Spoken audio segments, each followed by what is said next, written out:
Well, good evening, everybody. I'm back.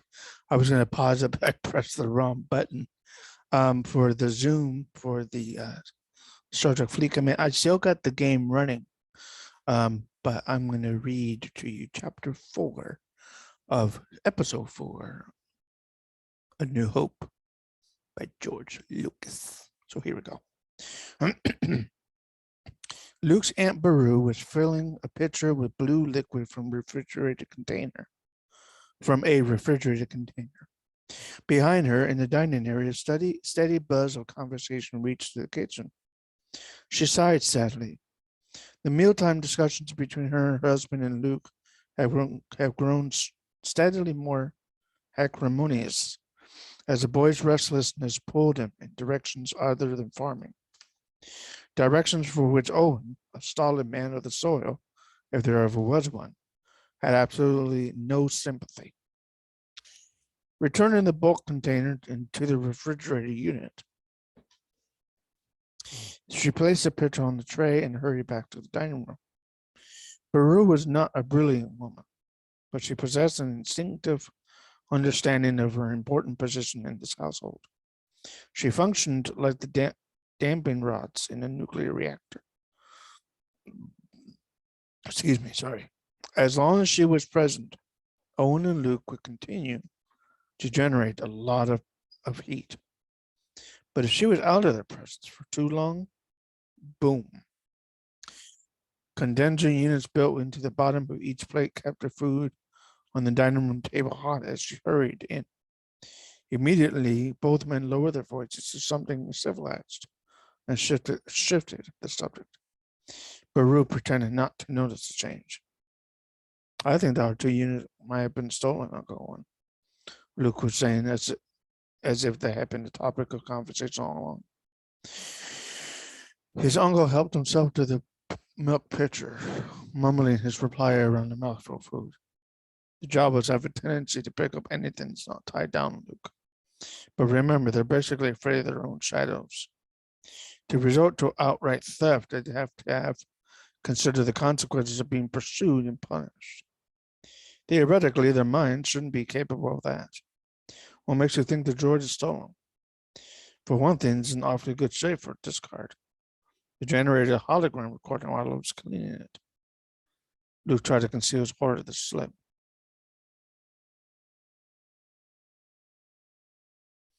He added hastily, but that's not important. The reason I think it might have been stolen is because it claims to be the property of someone who calls Obi-Wan Kenobi. Maybe something in the food or perhaps the milk caused Luke's uncle to gag.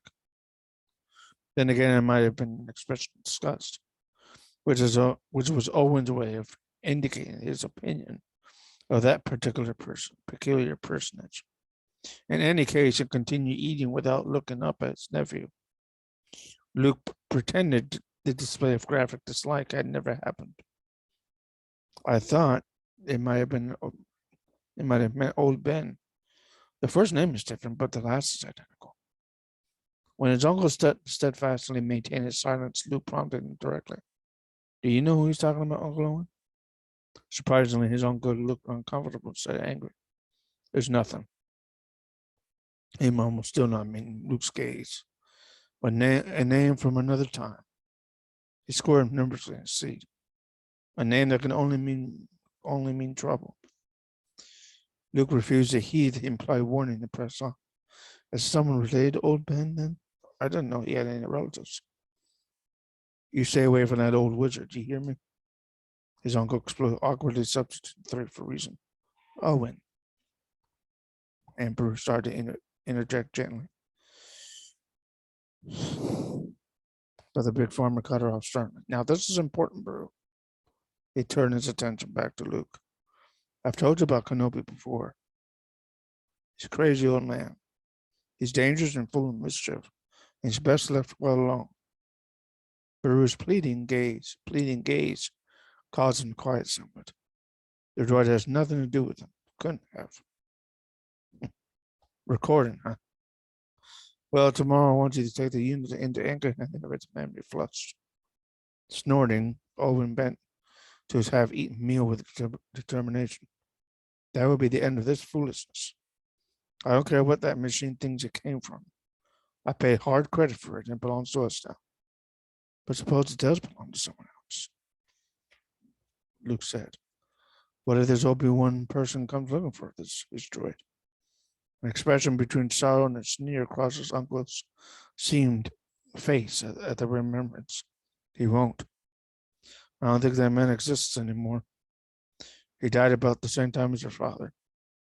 He used a mouthful of hot food that shoveled inward. No, now forget about it. Then it was a real person. Luke murmured, staring down at his plate. Did you know my father? I said forget about it. Your only worry as far as those two droids are concerned is having them ready for work tomorrow. Remember, the last of our savings is tied up in those two. We didn't even have bought them before it was so near harvest. Shook a spoon in his nephew. In the morning, I want you to have them working with the irrigation units up in South Ridge. You know, I think those droids are going to work out fine. Luke replied distantly. In fact, I was thinking about our agreement about me staying on for another season. His uncle failed to react. So Luke rushed on before his nerve failed. If these new droids do work out, I want to transfer my application into the academy for next year. Owen scowled, trying to hide his displeasure with food. You mean you want to transmit the application next year after the harvest? Yeah, more than the droids now. And they're in good condition, no lies. Droids, yes. Its uncle agreed, but droids can't replace a man, Luke. You know that. The harvest was when I need you the most. It's just one more season after this one. He looked away, bluster and anger gone now. Luke toyed with his food, not eating, saying nothing. Listen, for the first time, we've got a chance for real fortune. We'll make enough to hire some extra hands for next time. Not droids, people. Then you can go to the academy. He fumbled over words, unaccustomed to pleading. I need you here, Luke. You understand that, don't you? It's another year. His nephew objected sullenly. Another year. How many times have you heard that before? How many times have they repeated the identical charade with the same result?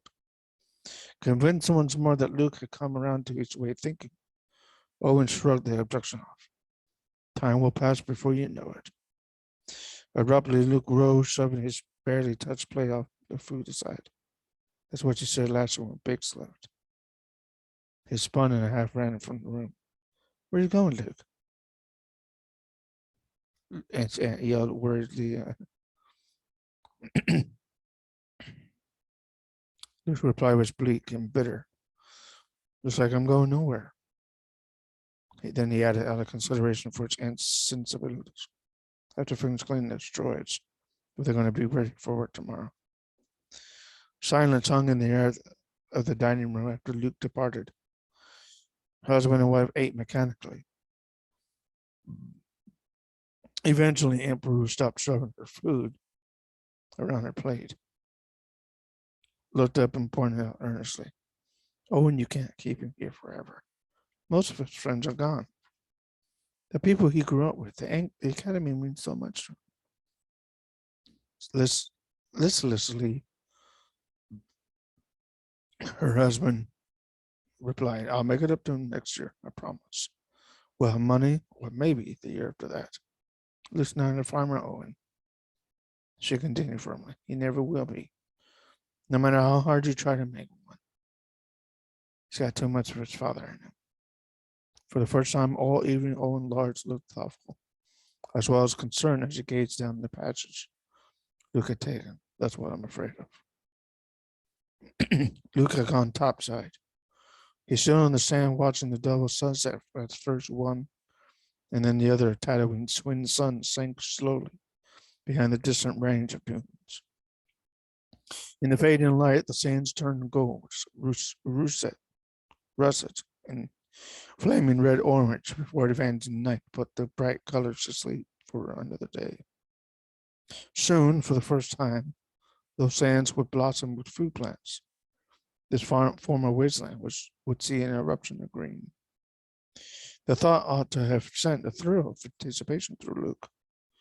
He should have been as flushed with excitement as his uncle was whenever he described the coming harvest. Instead, Luke felt nothing but a vast, indifferent emptiness.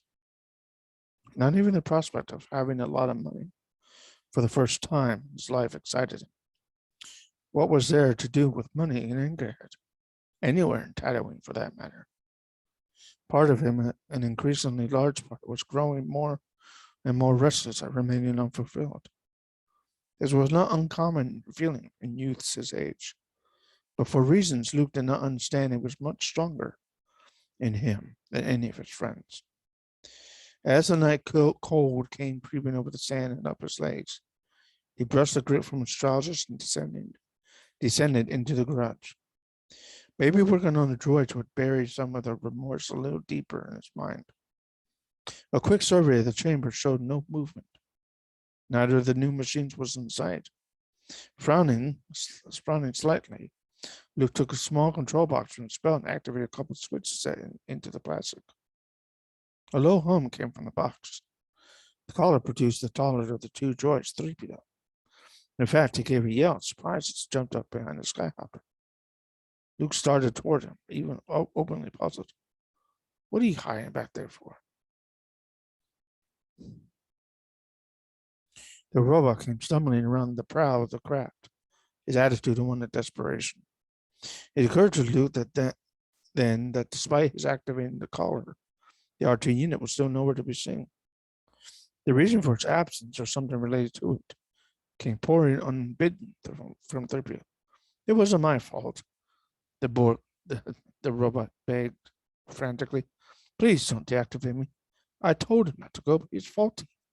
He must be malfunction. Something has totally boiled his logic circuits. He kept babbling on about some sort of mission. I've never heard of robot with delusions of grandeur before. Such things shouldn't even be within the cogitative theory units of one that's as basic as an RT unit. You mean, yes, sir. He's gone. And I remained as a string coupling myself. Luke muttered slowly. Already he could visualize his uncle's face, the last of the savings tied up with these droids, he had said. Racing out of the garage, Luke hunted for non-existent reasons why the RT unit should go berserk. 3PO followed on his heels. From the small ridge which formed the highest point close to the homestead, Luke had a panoramic view of the surrounding desert. Bringing out the precious macro binoculars, he scanned the rapidly darkening horizons for something small, metallic, three-legged, and out of its mechanical mind. 3PO fought his way up through the sand to stand beside it. That RT unit has always caused nothing but trouble, he groaned. Astromech droids have been becoming too iconoclastic, even for me to understand sometimes. The binoculars finally came down, and Luke commented matter of fact, well, he's nowhere on sight. Damn it. It could have been so stupid and tricked me into a room with a restrainer. Uncle Owen's going to kill me. Begging your pardon, said. Friends of the hopeful 3PO visions of Jawas dancing in his head. But can't we go after him? Luke turned studiously. He examined the wall of black advancing toward them. Not at night, it's too dangerous with all the raiders around. I'm not too concerned about the Jawas or Sand people. No, not in the dark. I'll have to wait until morning to try to track them. A shout rose from the homestead below. Luke, are you finished with those droids yet? I'm turning down the power for the night. All right, Luke responded, sidestepping the question. I'll be down in a few minutes, Uncle Owen. Turning, he took one last look at the fence horizon. Boy, am I in for it, he muttered. That little droid's going to get me into a lot of trouble. Oh, he excels at that, sir. 3PO confirmed with mock cheerfulness. Luke threw him a sour look, and together they turned and descended into the garage. Luke, still rubbing the morning sleep from his eyes.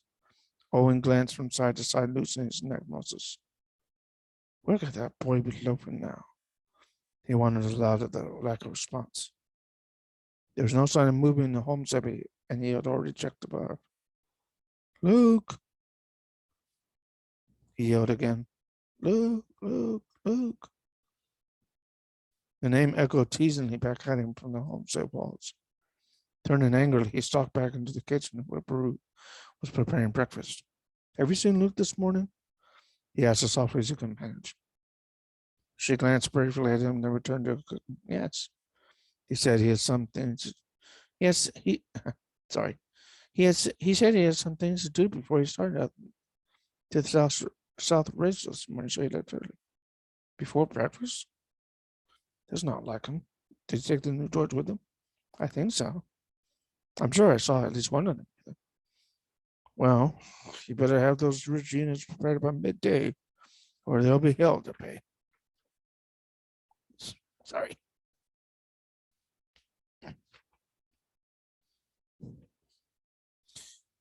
An unseen face shielded by smooth white metal emerged from the half-buried life pod that now formed the backbone of a dune slightly higher than its neighbors. The voice sounded efficient but tired. Nothing. The inspecting trooper muttered to his several companions. No tapes and no sign of habitation. Powerful handguns lowered to the information that the pod was deserted. One of the armored men turned, calling out an officer standing some distance away. This was definitely the pod that cleared the rebel ship, sir, but there's nothing on board. It had set down intact. The officer murmured to himself. He could have done so on automatics, but if it was a true malfunction, why shouldn't have, and they shouldn't have been engaged? Something didn't make sense. Here's why there's nothing on board, no end of life, sir, the voice declared. The officer turned and strode several paces to where another trooper was kneeling in the sand. He held up an object with officer's inspection. It shone in the sun. George blading. The officer observed at a quick glance at the metal fragment. Superior underling exchange. Significant glance. Then their eyes turned simultaneously to high mesas off to the north. Gravel and fine sand formed a gritty fog beneath the land speed as it slid across the rippling wasteland of Tatooine on humming repulsors. Occasionally, the craft would jog slightly as it encountered a dip or slight rise to return to its smooth passage as its pilot compensated for the change in terrain. Luke leaned back in the seat, luxuriating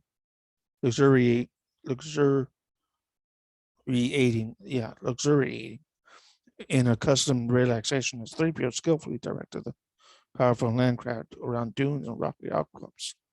He handled land speed pretty well for a machine, he noted admiringly. Thank you, sir. Gratified 3PO responded, his eyes never moving from the landscape ahead.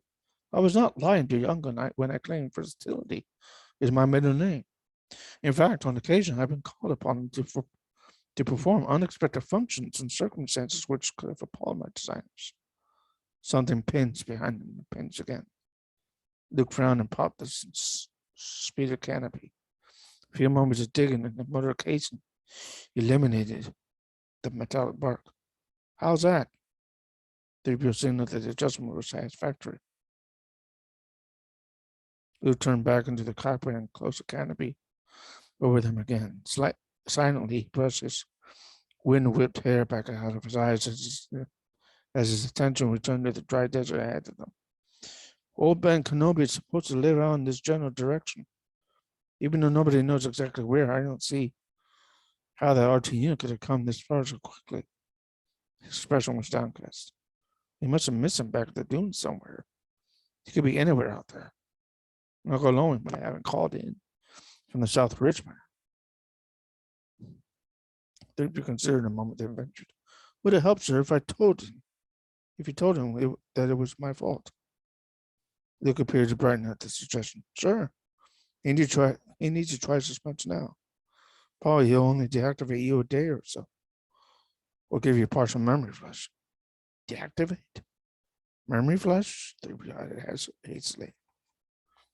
On second thought, sir, R2 would still be around if we hadn't removed his restraining bolt. His restraining module. But something more important than fixing responsibility for the little robot's disappearance was on Luke's mind at the moment. Wait a minute. The device 3PO as he stared fixedly at the instrument panel. There's something dead ahead on the metal scanner. Can't distinguish outlines at this distance, but judging by size alone. It could be a wandering droid. Hit it. Hit it. The land speeder jumped forward as 3PO engaged the accelerator. But its occupants were totally unaware that the other eyes were watching as the craft increased in speed. Those eyes were not organic, but then they weren't wholly mechanical either. No one could say for certain because no one had ever made the intimate study of the Tusken Raiders, known less formally to the margin farmers of Tatooine simply as the Sand People.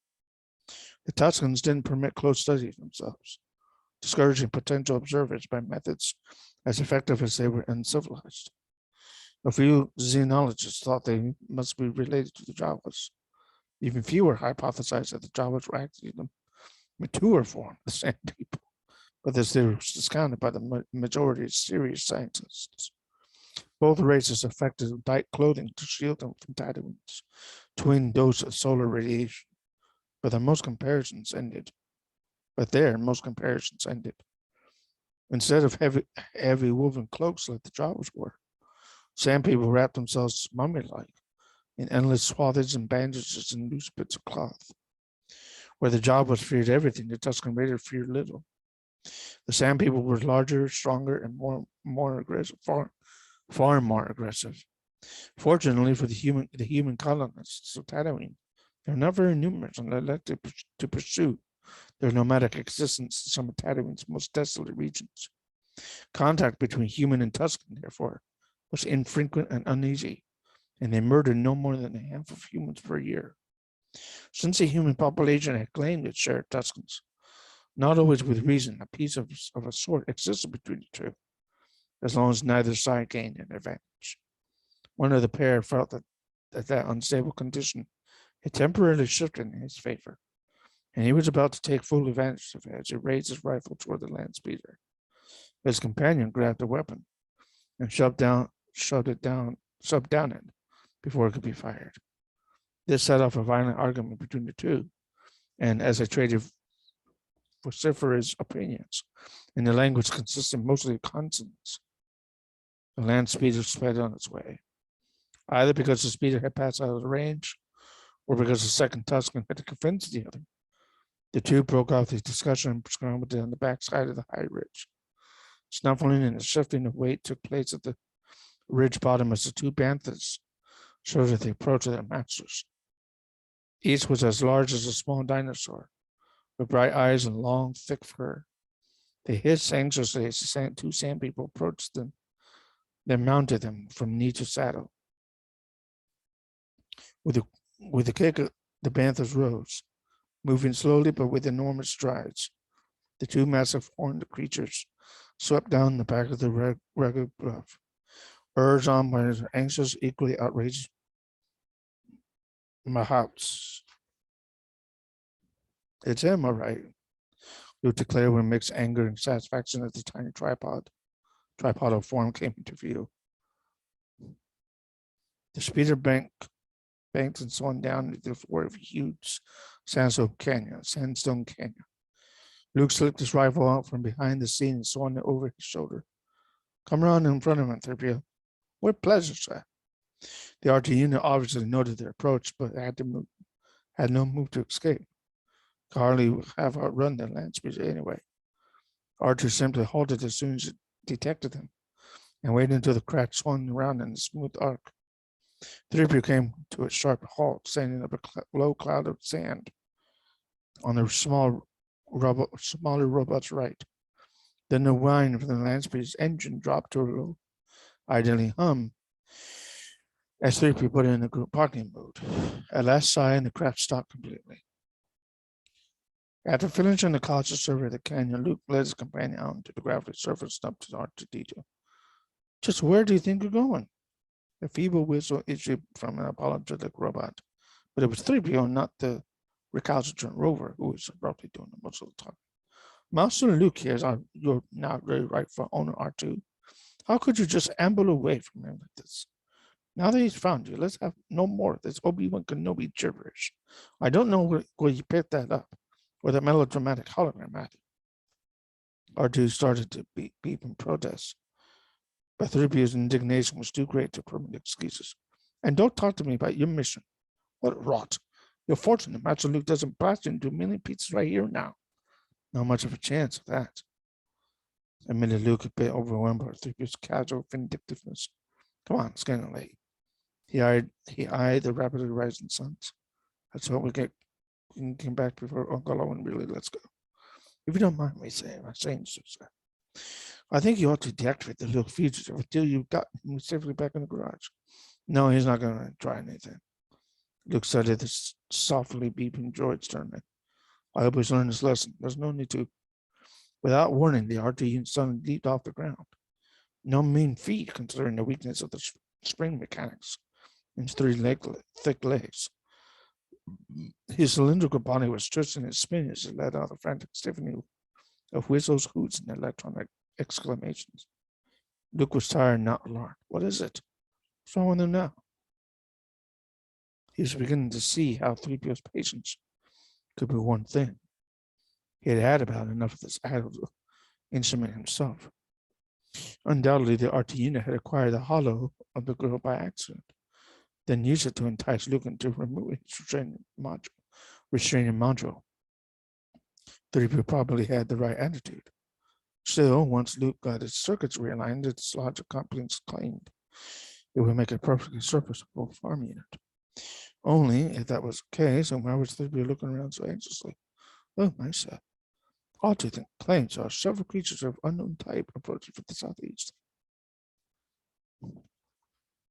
There could be another attempt by R2 to distract them, but Luke couldn't take the chance. Instantly, he had his rifle off his shoulder and activated the energy cell. He examined the horizon and indicated direction, saw nothing, but then sand people were experts at making themselves unseeable. Luke suddenly realized exactly how far they were, how far out they were, how much ground the land speeder had covered that morning. They'd never been out in this direction this far from the farm before. There are some awfully strange things living out here. Not all of them have been classified. It's better to treat anything as dangerous until determined otherwise. Of course, if it's something utterly new. His curiosity prodded him and indicates it was probably just another ruse R2D. Let's take a look. Let's take a look. Moving cautiously forward and keeping his rifle ready, he led 3PO towards the crest of a nearby high dune. At the same time, he took care not to let R2 out of his sight. Once at the top, he lay flat and traded his rifle for the macro binoculars. Below, another canyon spread out before them, rising to a wind-weathered wall of rust and ochre. Advancing the binoculars slowly across the canyon floor, he settled unexpectedly on two tethered shapes, banthas and riders. Did you say something, sir? Wheezed 3PO, struggling up behind Luke. His locomotives were not designed for such outer climbing and scrambling. Banthas, all right. Luke whispered over his shoulder, not considering the excitement at the moment that 3PO might not know a bantha from a panda. He looked back into his eyepiece, refocusing slightly. Wait, it's sand people. Sure, I see one of them. Something dark suddenly blocked his sight. For a moment, he thought that a rock might have moved in front of him. Irritably, he dropped his binoculars, reached out to move the blinding object aside. His hand touched something like soft metal. It was a bandaged leg, about as big as both of Luke's together. Shocked, he looked up and up. The towering figure glaring down on him was no Jawa. It seemingly erupted straight from the sand. 3PO took a startled step backward and found no footing. A guy rose whined in protest, a tall robot tumbling backward down the side of the dune. Frozen in place, Luke heard steadily fading bangs. and Rattlesnake 3 bounced down the steep slope behind him. As a moment of confrontation passed, Tussle let out a terrifying grunt of fear and pleasure and brought down his heavy Gaddarfy. The double-edged axe would have cleaved Luke's skull nearly in two, except that he threw the rifle up in a gesture, more instinctive than calculated. His weapon deflected the blow, but would never do so again. Made from cannibalized freighter plating, the huge axe shattered the barrel and made metallic confetti of the gun's delicate insides. Luke scrambled backward and found himself against a steep drop. The raider stalked him slowly, weapon held high over his ragged and close head. It uttered a gruesome, chuckling laugh. The sound made all the more inhuman by the distortion effect of his grid-like sand filter. Luke tried to view his situation objectively, as he had been instructed to do in survival school. Trouble was, his mouth was dry, his hands were shaking, and he was paralyzed with fear. With the raider in front of him and the probably fatal drop behind, something else in his mind took over, opted for the least painful response. He fainted. None of the raiders noticed R2-D2 as a tiny robot forced himself into a small alcove in the rocks near the land speeder. One of them was carrying the inert form of Luke. He dumped the unconscious youth in a heap next to the speeder, then joined his fellows as it began swarming over the open craft. Supplies and spare parts were thrown in all directions. From time to time, the plundering would be interrupted as several of them quibbled or fought over a particularly choice bit of booty. Unexpectedly, distribution of the land speeder's contents ceased, and with frightening speed, the raiders became part of the desertscape, looking in all directions. A lost breeze idled absently down the canyon. Far off to the west, something howled. A rolling, booming drone ricocheted off canyon walls and crawled nervously up and down the Gorgon scale. The sand people remained poised a moment longer, and they were uttered loud grunts and moans of fright as a rush to get away from the highly visible land speeder. The shivering howl sounded again, nearer this time. By now, the sand people were halfway through their waiting bands that were likewise lowering intensely and tugging at the tethers. Although the sound held no meaning for R2-D2, the little droid tried to squeeze himself even deeper into the almost cave. The booming howl came closer. Judging by the way the sand people had reacted, something monstrous beyond imagining had to be behind that rolling cry. Something monstrous and murder bent, which might not have the sense to distinguish between edible organics and inedible machines. Not even the dust of their passing remained to mark where the Tusken Raiders had only minutes before had been dismembering the interior of the land speeder.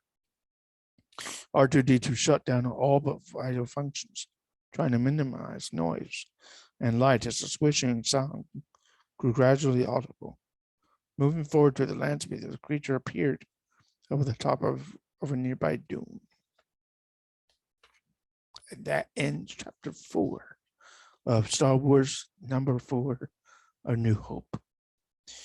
And I hope you enjoy the reading. We will do chapter 5 next time. So hope you enjoyed the reading.